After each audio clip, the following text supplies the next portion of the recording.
아람 왕의 군대 장관 나아만은 그의 주인 앞에서 크고 존귀한 자니 이는 여호와께서 전에 그에게 아람을 구원하게 하셨음이라. 그는 큰 용사이나 나병 환자더라.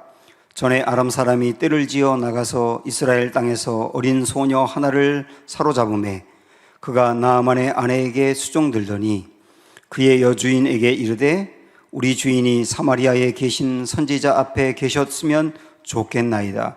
그가 그 나병을 고치리이다 하는지라. 나아만이 들어가서 그의 주인께 아뢰어 이르되 이스라엘 땅에서 온 소녀의 말이 이러이러하더이다 하니. 아멘. 네, 한 주 동안 잘 보내셨죠? 가정에 계신 분들도 우리 교인들 서로 생각하시면서 사랑하고 축복합니다 하고 인사할까요? 사랑하고 축복합니다. 우리 민지영 사모님, 예, 반갑습니다. 사랑하고 축복합니다. 오늘부터 금요기도회 시간에 무명의 용사들이라고 하는 테마를 가지고 말씀을 전하려고 합니다.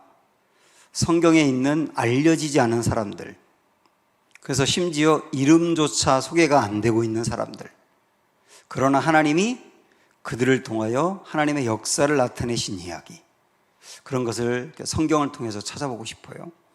오늘부터 시작해서 아마 올해 말까지 대략 15번 정도의 시간 동안 이 금요기도회에 살펴보려고 합니다. 항상 드리는 말씀이지만 우리가 성경에 나와 있는 인물을 설교할 때는 그 사람이 얼마나 훌륭한지, 그 사람의 훌륭한 면에 우리는 초점을 두는 것이 아니고 그 사람을 통하여 역사하시는 주님이 얼마나 놀라운지, 그리고 그 주님은 그렇다면 나에게도 그런 일을 행하실 것임을 우리가 확인하게 될 거예요. 초점은 사람이 아니고 하나님이라는 거, 그걸 생각을 하시면서 오늘 첫 번째 보려고 하는 사람은 나아만 장군의 집에 있던 한 여종 이야기입니다. 우리가 어릴 적부터 이 나아만 이야기를 많이 들었는데요, 나아만은 아람이라고 하는 나라, 지금의 시리아죠, 그 나라의 군대 장관이었습니다. 나라의 2인자예요. 시리아가 큰 어려움에 빠졌을 때 이 나아만이 나라를 건져낸 자가 저기 있기 때문에 왕은 이 나아만을 아주 정말 귀하게 생각을 합니다. 그런데 이렇게 어마어마한 권력을 갖고 있는 이 사람이지만 나아만에게는 나병이 있어요. 나병. 여러분 아시는 것처럼 이 나병은 한번 걸렸다 그러면 이때 당시에 불치병이었거든요.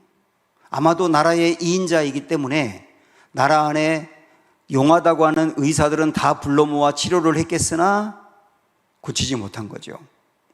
이 나아만의 이 나병은 결국 어떻게 될 것이냐면 그가 그동안에 쌓았던 명예도 다 잃게 할 것이고 그의 성공과 권력도 수포로 돌아가게 할 것이고 그리고 그의 인생도 그냥 끝장내게 할 겁니다. 그만큼 어마어마한 나병에 걸린 겁니다. 그런데 이 나아만이 이 나병에서 고침받을 수 있는 길을 아는 사람이 있어요. 딱 이 길 하나가 있어요. 나아만이 나을 수 있는 길, 그 길을 아는 사람이 있어요. 그 사람이 누구냐면 나아만 집의 여종입니다. 근데 이 여종은 어떤 사람이냐면, 여러분 한번 2절을 보시겠어요? 전에 아람 사람이 떼를 지어 나가서 이스라엘 땅에서 어린 소녀 하나를 사로잡았음에 그가 나아만의 아내에게 수종들더라. 이 나아만 집에 있는 여종은 원래 이스라엘 사람입니다. 그런데 나아만이 이스라엘을 쳐들어가서 이 여종을 어릴 적에 사로잡아 와가지고 노예로 삼아버린 거예요. 어쩌면 이 여종의 부모님은 그 전쟁통에 죽었을 수도 있습니다. 그리고 덩그러니 혼자 남았을 수도 있어요. 이 여종은 어릴 적에 이런저런 꿈을 갖고 살고 싶었는데 그 꿈이 한순간에 수포로 돌아갔어요. 친구도 잃어버렸어요. 가족도 잃어버렸어요. 다 잃어버렸어요. 비참하게 노예로 살고 있는 겁니다. 노예에서 벗어날 길은 없어요. 영원히 노예이고 아이가 태어나도 그 아이도 노예입니다. 근데 이 일이 자기의 이 갑작스러운 변화와 자기의 모든 걸 잃어버리고 노예가 된 이 원인이 누구 때문이냐면 나만 때문이거든요. 나만이 나라의 군대 장관이다 보니까 이 사람이 주도해서 군인들이 이스라엘을 쳐들어가서 자기를 사로잡아 온 거거든요. 그래서 이 여종에게 있어서 나아만은 원수예요. 자기의 모든 것을 짓밟고 인생을 결단나게 만든 원수라고요. 근데 그 원수가 나병에 걸린 겁니다. 박수를 칠 수 있죠. 춤을 출 수 있죠. 하나님께서 어쩌면 원수를 갚아주셨다고 기뻐할 수 있죠. 역시 공의의 하나님이라고 주님을 찬양할 수 있죠. 그런데 이 여종은 어떻게 했는가? 3절을 우리 같이 보세요. 그의 여주인에게 이르되 우리 주인이 사마리아에 계신 선지자 앞에 계셨으면 좋겠나이다. 그가 그 나병을 고치리이다 하는지라. 이 여종이 그 원수가 나을 수 있는 길을 제시하는 거예요. 자기의 모든 것을 짓밟은 철천지 원수가 나을 수 있는 길이 딱 하나 있다고 그랬잖아요. 이게 엘리사 앞에 서는 겁니다. 엘리사 앞에 서기만 하면 나만이 나을 수 있어요. 그 길을 알고 있어요, 이 여종은. 근데 알고 있는데 그 길을 알려주는 거예요. 이 여종은요, 자기가 이 나만이 나을 수 있는 길을 알고 있지만 알려주지 않을 자유가 있어요. 얼마든지 알려주지 않을 자유가 있어요. 그리고 복수할 수 있는 자유가 있어요. 이 여종이 복수한다는 건 뭐 칼로 찔러 죽인다거나 그렇게 못하지만 나병에 걸린 채 죽게 놔두는 게 어떤 면으로는 복수잖아요. 그렇게 할 수 있는 권리가 이 여종에게 있어요. 그리고 이 여종이라고 한다면 누구든 이해가 될 거예요. 그런데 주인이 나을 수 있는 길을 알려주는 거예요. 이게 뭐냐면 희생입니다. 뭘 그걸 희생이라고까지 할 수 있는가? 이런 생각이 들 수 있지만 희생입니다. 왜냐하면 희생은 권리 포기니까요. 내가 마땅히 해도 되고 할 수 있는 자유와 권리가 있는데 그걸 하지 않을 때 그게 희생인 거예요. 주인이 나을 수 있는 길을 알고 있지만 알려주지 않을 수 있는 자유와 권리를 포기하는 거예요.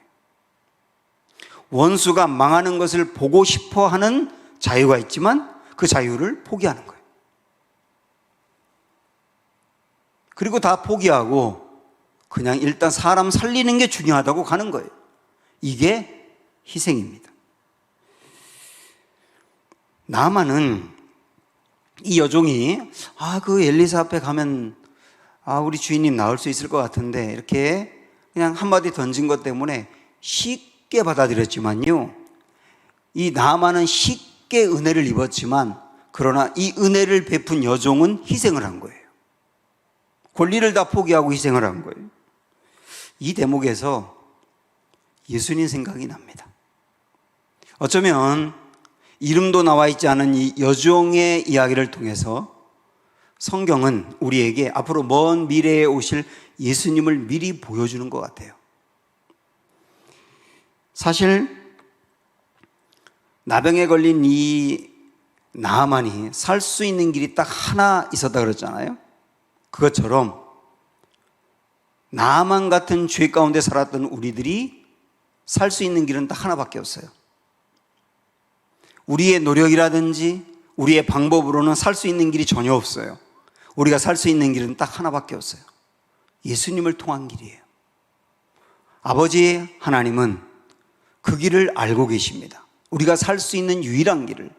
그러나 하나님은 그 길을 알고 있지만 우리에게 그 길을 알려주지 않고 제시하지 않을 자유가 있어요. 그리고 우리는 더더욱 로마서 5장에 있는 말씀처럼 죄로 인하여 하나님과 원수 관계입니다. 하나님과 원수이기 때문에 원수가 살지 않고 그냥 죽을 수밖에 없도록 놔둘 수 있는 권리가 하나님에게 있다고요. 근데 하나님은 그 길을 선택한 게 아니라 우리가 살 수 있는 유일한 길은 딱 하나밖에 없는 그 길을 선택하셨어요. 그게 아들 예수님을 보내시는 것이고 그 아들 예수님이 십자가를 통하여 우리를 살리는 길입니다.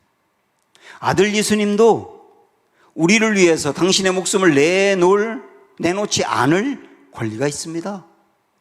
우리 예수님은 내 목숨 소중하기 때문에 우리를 위해서 그 목숨 내놓지 않는다 해도 누가 뭐라고 말하겠어요? 예수님은 얼마든지 희생하지 않을 권리가 있는데 그 모든 권리를 다 포기하고 당신의 목숨을 내어놓으셨어요. 이 여종의 희생과 사랑과 용서는 그래서 예수님을 보여주고 있는 겁니다.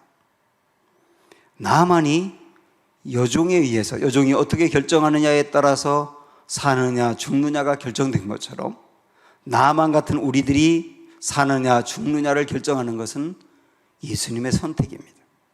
근데 우리 예수님이 그 선택 가운데 당신이 죽음으로 우리를 살리는 희생의 길을 선택해서 우리가 살게 된 거예요.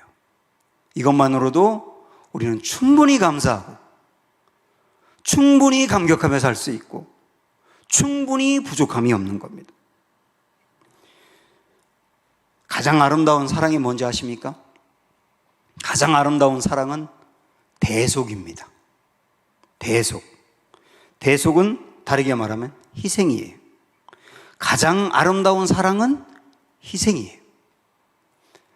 부모가 자녀가 어릴 적부터 결혼하고 난 뒤까지 끊임없이 희생하잖아요. 아이를 몸에 가졌기 때문에 엄마들이 먹는 것을 자제하고 먹어서는 안 되는 것을 안 먹고 해서는 안 되는 일을 안 합니다. 아이를 몸에 가졌을 때부터 희생이 시작이 돼요. 아이가 태어나면 그 아이를 위해서 모든 신경을 거기에 두고 자기는 버리고 아이만 살리겠다는 마음으로 나아가는 거예요. 아이가 조금 자라게 되면 아이에게 책을 읽어줘야 되고 아이의 정서를 위해서 자기를 희생해야 돼요. 아이가 청소년기가 돼서 방황을 하면 그 아이를 포기하지 않고 끝까지 기다려줘야 돼요. 아이가 결혼을 하면 다 끝나는 게 아니라 여기 자녀가 결혼한 자녀를 결혼시킨 부모님들 계시지만 결혼시켰다고 끝나는 게 아니라 그 희생은 계속됩니다. 부모의 희생으로 자녀가 건강하게 자라고 맑은 정서를 갖기 때문이에요. 희생이 최고의 사랑이에요. 이처럼 우리 주님의 희생, 대속이라고 하는 희생이 최고의 사랑인 겁니다.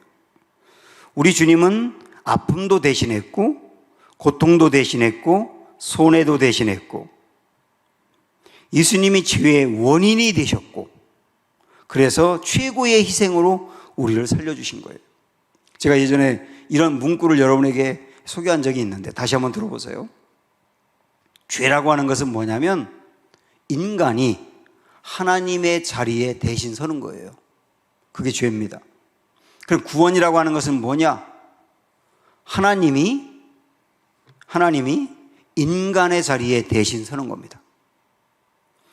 인간이 하나님이 있어야 될 그 자리에 들어가서 자기가 하나님이 되려고 할 때 죄가 생기는 것이고 하나님이 인간이 당해야 될 고통, 죄의 형벌, 멸망 그 자리에 서시는 것으로 인하여 우리가 구원을 받았잖아요.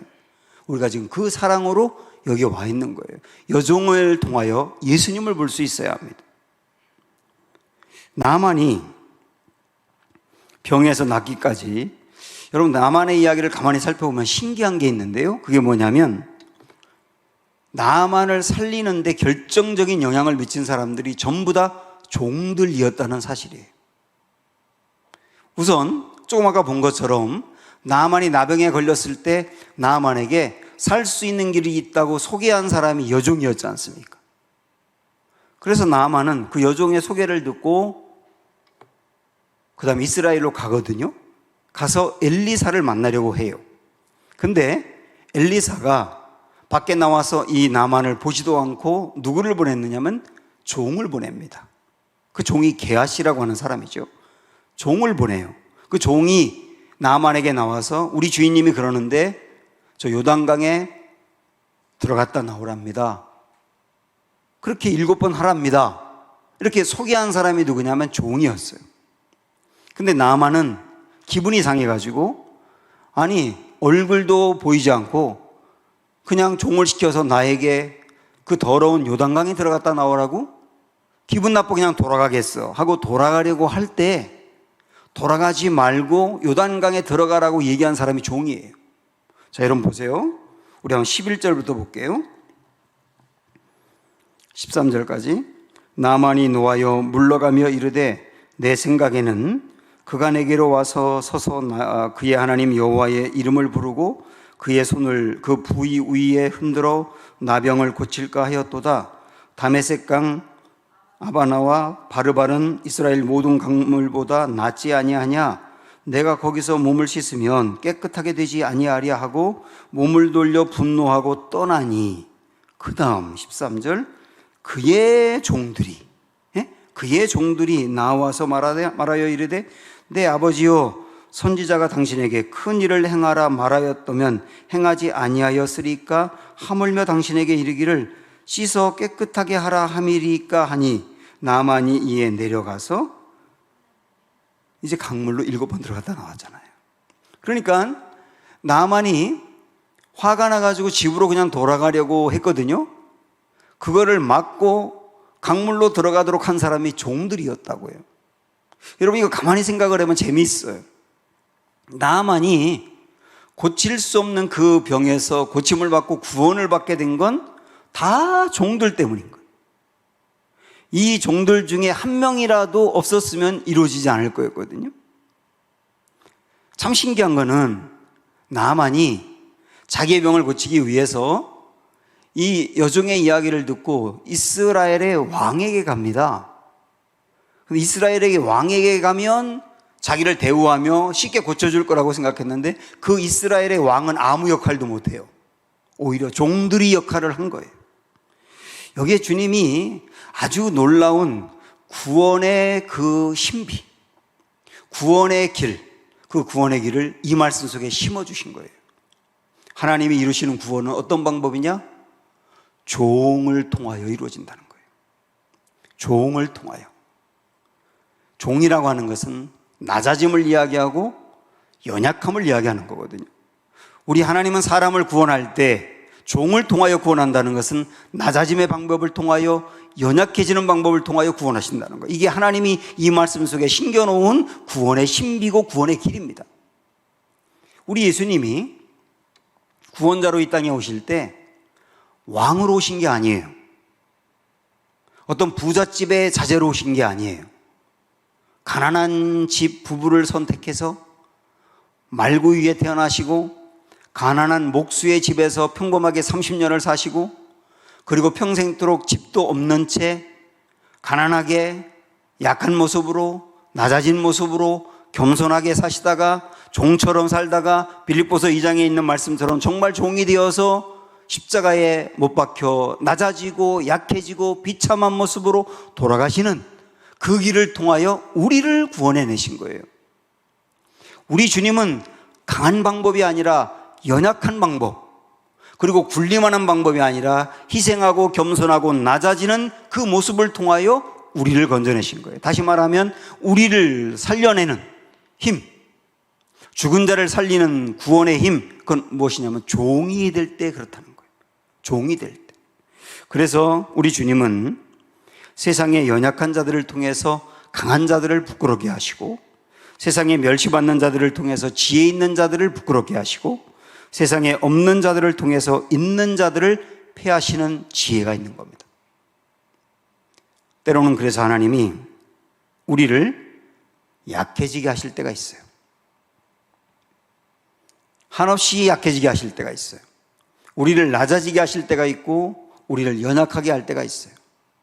근데 그것은 우리를 사랑하지 않음이 아니라 우리의 나약함과 연약함과 부족함을 통하여 오히려 사람을 살리고 세우고 구원해내는 역사를 나타내고자 하는 뜻이에요.